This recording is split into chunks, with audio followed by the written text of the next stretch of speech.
Hello and welcome to Talking Business with Beverly. I'm your host, Beverly Walthour, and I want to thank you for joining us as we show entrepreneurs how to get clarity in their business so that they are able to create time and financial freedom.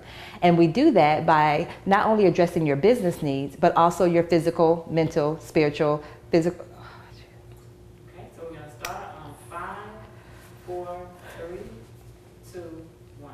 Hello and welcome to Talking Business with Beverly. I'm your host, Beverly Walthour, and I want to thank you for joining us as we talk about how to support entrepreneurs in getting clarity in their business so that they are able to create the time and financial freedom that they desire. And we do that by actually showing you how to not only address your business needs, but also your physical, mental, spiritual, emotional, and financial needs as well. And in this episode, we have Darius joining us to talk to us more about addressing our financial needs in the perspective as an entrepreneur in our business. So hello, Darius. Thank you so much for joining us. Thank you. Thanks for having me on. Awesome. And so let's start by just telling me just a little bit more about yourself. Okay. So I'm the owner of my company is called Rewriting Financial Rules. And it's a consumer advocacy service created to assist consumers who are dealing with challenging credit issues and setbacks. Okay, and so before we actually dive deeper into the topic, I love to ask my guests 3 random questions. So are you game? Yes. Awesome. Yes. Okay, so tell me, which do you prefer, the beach or the mountains? Beach. Beach, okay, love it. And are you a cat person or a dog person? Neither. Neither, okay.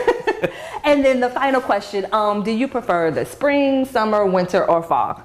Summer. Oh, you stuttered a little bit. Yeah. I was in between the spring and summer. Okay, well, we're going to go ahead now and dive in. Thank you so much for sharing that with us, Darius. And so now, tell me, what made you decide to start your business or go into entrepreneurship? Well, I felt like the need. I started rewriting financial rules. I saw that it was a need, and due to my own setback financially, rewriting financial rules was birthed out of empathy. So I wanted to assist others who have had setbacks like myself. And so I created it as a place in the hub to provide educational needs and services for those particular consumers. Okay, good. So you actually can relate to your clients. Okay, yes, good. Yes, That's I can good relate. to know. So tell me, what have been some challenges that you face with starting your own business? Well, I think too, one thing I can say has been a challenge. A lot of people just kind of want you to give them services for free, And, a lot of times you find yourself as an entrepreneur, want to help, want to extend your services, but at the same time you have bills and other needs that have to be met. Oh, wow. Okay, so people wanting free services is what I'm hearing you say. Yeah. Okay. And so now tell me, you are in the credit repair business, and so as an entrepreneur in that field, what I know you heard some of the stigma, the misconceptions that there is when it comes to being in the credit repair field. So what are some of those misconceptions, and you being that entrepreneur in the field, what are some of the misconceptions or the stigma that people associate with what it is that you do? Well, some people tend to think that you're going to work magic overnight, being a credit repair service. Some people tend to think that, you're just trying to make money if it takes an extensive time to get some items removed or going through the dispute process, and they don't see the actual, results immediately. Okay. So you'll find people who will say, well, I don't know if this works, and, what are you really doing? So you run into those barriers. Okay. And so what do you do to kind of calm down or reassure, your clients that you understand the stigma behind it, but what do you do to kind of keep them in the loop so that they understand the process? Well, to be honest with you, I call each client on a day-to-day basis. When I get an alert, I alert them immediately.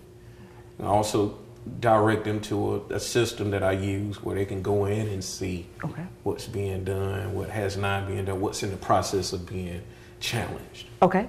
Okay. And so for those that are thinking about going into or starting their own credit repair business, what do you feel are like the first 3 steps that they need to take in order to actually start that type of business? Well, the first step is to get the education. Seek out the education, do your research.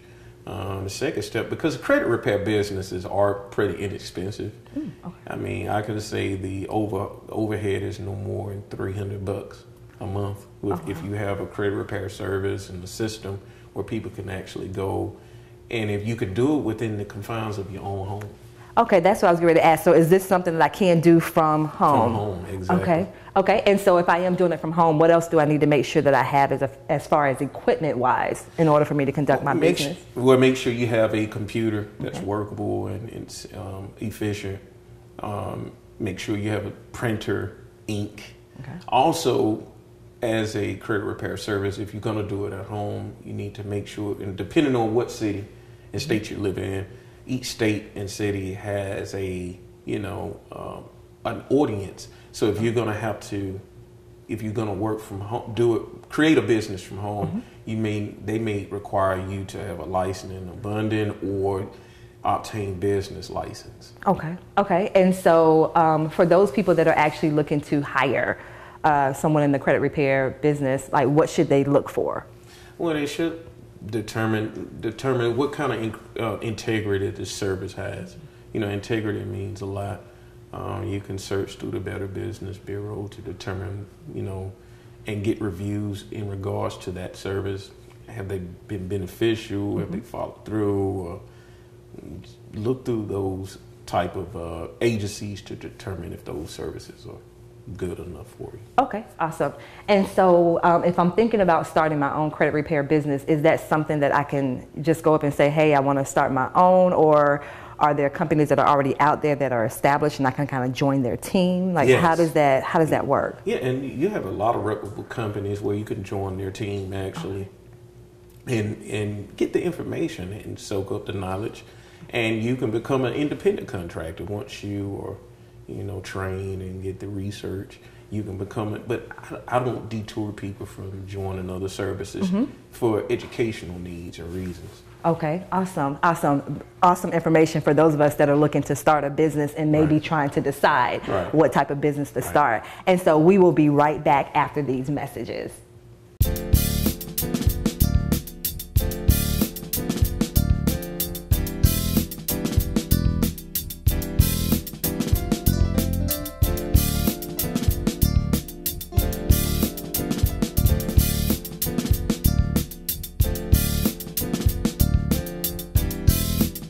Welcome back to Talking Business with Beverly. I am your host, Beverly Walthour, and we have the awesome Darius here that's talking to us about how to start our own credit repair business. And so Darius, once again, thank you so much for the incredible information that you've been sharing with us.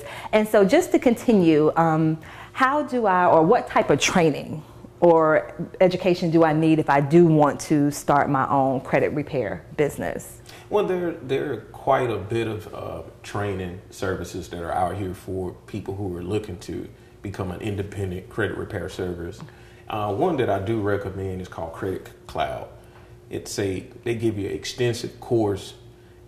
It lasts for 6 months, where it will educate you and give you all the information and the resources you need to be an effective credit repair business owner. Okay. And then is there any type of ongoing training? Like if, for instance, I do that one, am I done after 6 months, or is there ongoing training that I should look into?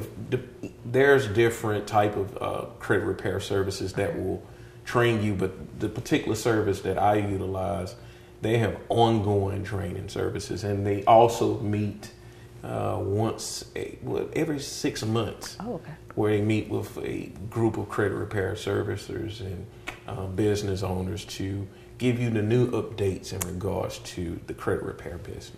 Okay. And so now, of course, if I'm thinking about going into the credit repair business myself, some of the questions that I may have are, what do I do to get clients? Like, what do I do to get clients? Well, the best step in terms of getting clients is a word of mouth. Okay. So I would encourage a new credit repair service provider. The first step would be to begin to obtain clients is to maybe do a free consultation, do free consultations, and repair somebody's credit for free. And if they obtain results, then that individual is going to be really happy and they're going to spread the word. Oh, okay. And then also I'll get a testimonial too, right? You get a testimonial. Yeah, so that helps you tremendously. Oh, okay, that makes sense. Okay, so you do recommend maybe helping a couple of people for free to get started. Right. But not forever. Like not I'm not forever. helping. Okay, I'm not helping people for free. Not Okay. for free, not forever. You just want to keep your integrity and show people that, hey, I'm doing this from a genuine heart, and actually show results, you know, and people will begin to spread and tell people about you if they find themselves needing that service. Okay. And so for yourself, and once again, as for other entrepreneurs, do you utilize social media for your business? I do. Now, I will say, can I admit something, you guys? Social media, I have not been completely savvy in utilizing it, but I'm coming out of my reserves to utilize social media a little bit more because it does give you that greater reach also. Okay, and so for those of us that do want to kind of use our social media to help us grow our business, what's one tip you would give us to help us with that? Well, one tip, you can set up a business page, and instead of waiting for your friends or family members who are on your friends list, it allows you to boost your post to reach a larger audience. You can reach people that, can be more visible to your services and may need those services. Gotcha. Okay, I felt like you hit on something when you mentioned the friends and family. So are you telling me I should not expect my friends and family to be my clients? No, I'm not saying that, but I mean, it just gives you a broader audience to reach. Sometimes your friends and family, they do not support you until they see other people support you, And so if you're really trying to reach a larger audience, it's good to expand outside that circle. Okay, I hear you. Okay, and don't get offended if they don't. Okay, I have to have thick skin with this. Okay, that makes sense. Because some will eventually come and support you after they see the success rate and people gravitating to your message and what the services you provide. Some will come back and be the biggest supporter ever. Okay, well that makes sense. That does make sense.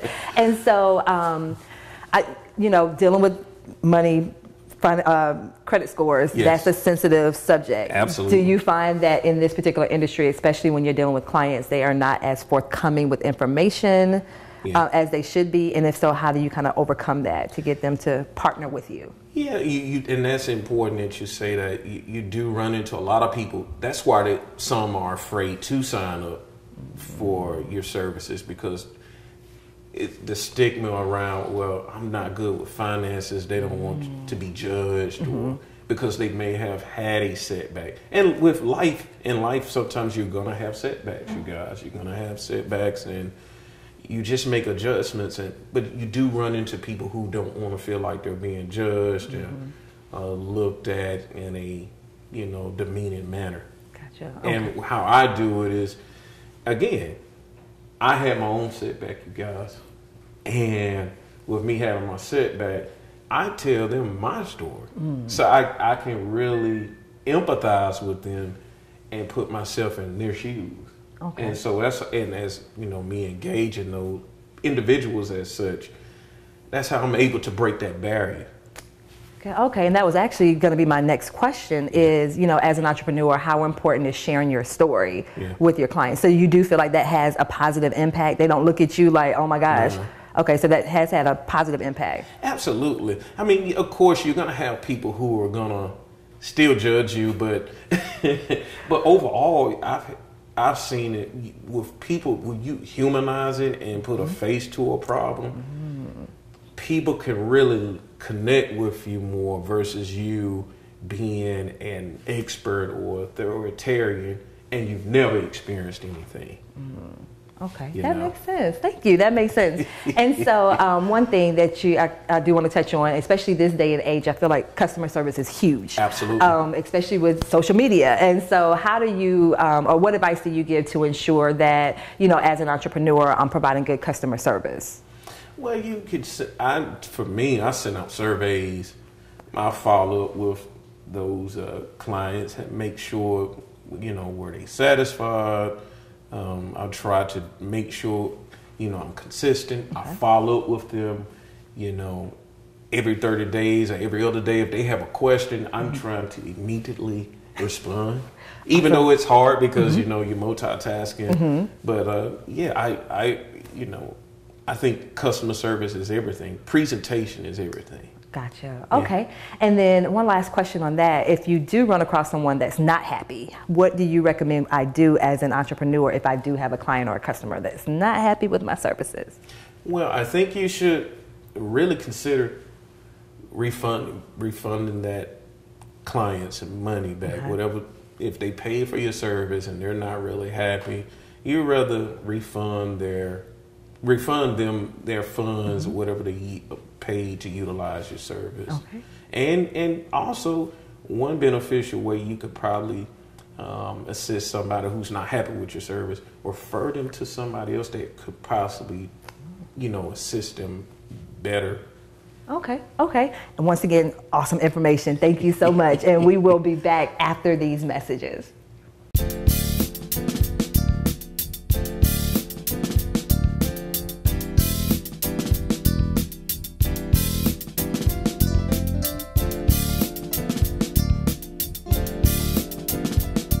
Hello, I'm Beverly Walthour, a business strategist for Christian female coaches and consultants. And one thing that I love about my clients is when they come to me, they are ready to work.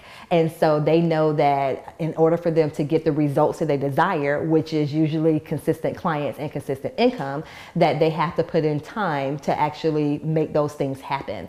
And so because my clients come to me ready to work, they're usually able to start seeing results in their business in about 30 days or less. And so those results include more sales calls. They're including launching programs, and 2 days after launching programs, making $3,500 back in their business. Clients getting on a call with me and the same day being able to make back their investment in their business. So once again, my clients are ready to do the work, and when they do the work, they see almost immediate results.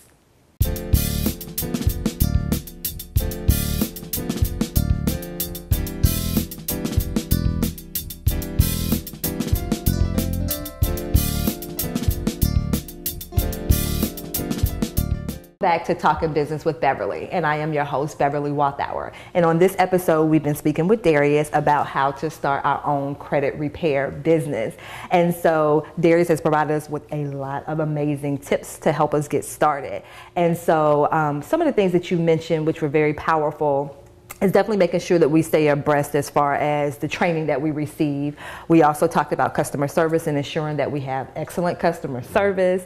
You also mentioned just even making sure that as the entrepreneur, making sure that you, like we said, are current. And so this next question that I have is when it comes to being the entrepreneur and kind of balancing, because for a lot of us, it may be something that we're starting on the side versus going full time. So what are some recommendations or tips that you would give someone that's looking to start their credit repair business, but maybe it's on the side right now? Right. Well, and to be honest with you, I fit in that category too. Okay. Because I've started it on the side and I have other endeavors. I think you should find that balance every day. Once you are done with your other priorities, you should at least put some type of time, make sure that you're invested in it, fully invested by educating yourself, making sure that you are recapitalizing the side business as you should, so you can transition from being an employee to an entrepreneur. Okay. And so when you say recapitalize on that, what do you mean by that? What I mean is make sure that you're putting all your effort financially in there that you can to catapult you to that next step to be the entrepreneur that you need to be. Okay, so does that go along with the it takes money to make money type of Yeah, thing? it does. Okay. It does. So you're saying it does take money to actually start a business. I can't start a business for free Absolutely. and maintain it for free. Okay. Absolutely. It's not free, you know. But you need to invest in your business so you can thrive and also provide the best product to your clients as you could and should. Okay. And so when you say invest, is that just money, or is there other ways to make sure that I invest in my business as well? Money, time, education, research. Okay. Getting you a business coach. That would be beneficial too. Okay. And so, so now that I've started my credit repair business and my business has been going for a while, do you have a recommendation of when it's time, or maybe I'm ready to step into this entrepreneurship full time? Like, is there a way to kind of tell when I'm ready to make the transition into full-time entrepreneurship? Well, I think when you your clientele begins to boost, and your income, it's paying for itself. Okay. And you're not being the complete financier, then that's definitely an indicator that it's time to make that transition. Okay. And so you did say that you're both an employee and an entrepreneur. Right. And so for you, in your experience, have you noticed that there are some things that you have to, or some ways you have to think differently as an entrepreneur compared to being an employee? Absolutely. Absolutely. I mean, I think the entrepreneur mindset, it's more freer. However, it takes more an effort from you, because at the end of the day, if you're not motivated and don't have the passion to stay the course, then it will not get done. I think sometimes being an employee, it creates a comfort level. And I think entrepreneurs, you're not going to be comfortable. And so without being comfortable, a lot of times comfort creates stagnation. I love that. Comfort creates stagnation. I may have to start using that. Can I borrow that? Oh, you got it. And so let me ask you this. So you mentioned the whole motivation piece. Right. And so what do you feel as the entrepreneur, what motivates you to keep doing what you're doing? Well, I think because I want the freedom of being an entrepreneur. Because I'm going to be honest with you, corporate America, you guys, they'll sing praises of how well you're doing 1 minute, and then the next minute, hey, thank you, but no thanks. So you don't want to be prohibited based on someone's own dream that you're working, or being, tied down and worried because if you don't meet certain standards or requirements, you don't know if they're going to keep you or not. Okay. Whereas an entrepreneur, you're free. It's based on how you produce and how your product is resonating with other people. Okay. So that makes sense. So definitely, like you said, it's a shift. Yeah. And so we certainly want to make sure that we realize that, like you said, as an employee, we're disposable. Right. And so in that sense, making sure we have something to fall back on. That's right. Okay. And so with my next question, for you, what would be one piece of advice that you would give someone where they're kind of like, okay, I don't know. I know I want to start a business. I think I want to start a credit repair business. Like, what's that one piece of advice you would give someone that says, yes, go ahead and do this? What would be one piece of advice you would give them? Well, one piece of advice would be to, everybody doesn't, have the same discipline I do, but, pray and ask God to lead you. The second step would be to make baby steps. If that's you obtaining your business license for $50 to $100 and you can afford that, purchase that. If you can incorporate your business for $100 and set it up as an LLC, start that. If you can obtain a website for $10 a month, and you can afford that, take baby steps. A lot of times we're trying to, we try to go from 0 to 100 when we're trying to reach goals and a certain destination, but I encourage people to take the baby steps. Okay, awesome. So what's your website or your email address so that our viewers can find out more information about you? So you can go directly to my website at www.rewritingfinancialrulesllc.com. Awesome. Once again, thank you so much, Darius, for joining us today. And I also want to thank our viewers for joining us as well. And remember, as entrepreneurs, you want to ensure that you're not just addressing your business needs, but also your physical, mental, emotional, spiritual, and financial needs as well. Thank you so much for joining us. Take care. Take care.